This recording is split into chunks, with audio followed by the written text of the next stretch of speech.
আজকে বানাবো দারুণ স্বাদের মেরা পিঠা। দেখে মনে হচ্ছে না লাড্ডু বা মিষ্টি, এটা মেরা পিঠা। আসসালামু আলাইকুম, বৃষ্টি ব্লগ অ্যান্ড রেসিপি থেকে আমি বৃষ্টি বলছি। সবাই কেমন আছেন? আশা করি নিশ্চয়ই ভালো আছেন। আমি আলহামদুলিল্লাহ অনেক ভালো আছি।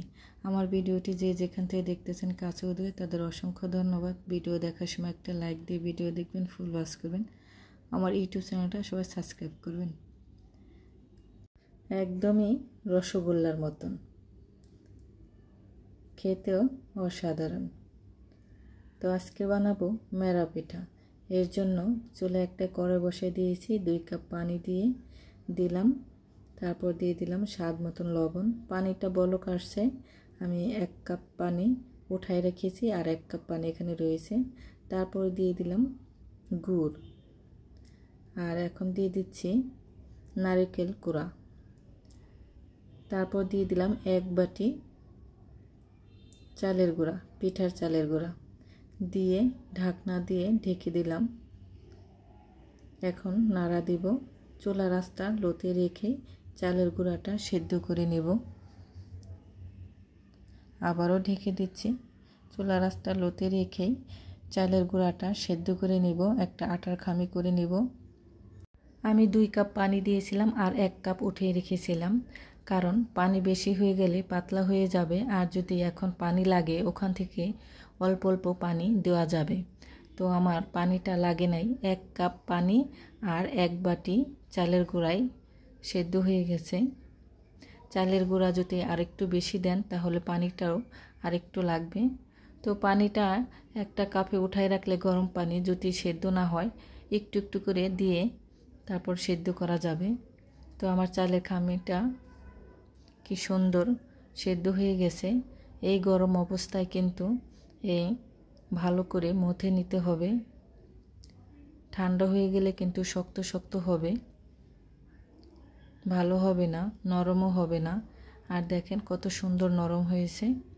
আমি কতগুলো মেরা পিঠা বানাবো, এই জন্য লিচি কেটে নিলাম।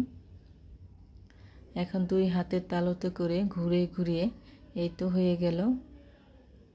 তো আমি গোল গোল করেই শেপটা দিলাম, আপনারা চাইলে আরও অন্যরকমভাবেও করতে পারেন। এই মেরা পিঠা বানাতে কোনো ঝামেলা নেই, খুবই সহজ, আর খেতেও কিন্তু দারুণ মজা। আপনারা চাইলে রুটি বানার ফিরির মধ্যেও গোল গোল করে বানাতে পারেন। আমার সবগুলো পিঠা বানানো হয়ে গেছে। এই পিঠাগুলো এখন আমি ভাপ দিব রাইস কুকারে। তো সবগুলো পিঠা আমি ছড়াই ছড়াই দিচ্ছি, একটার গায়ে যেন আরেকটা না লাগে।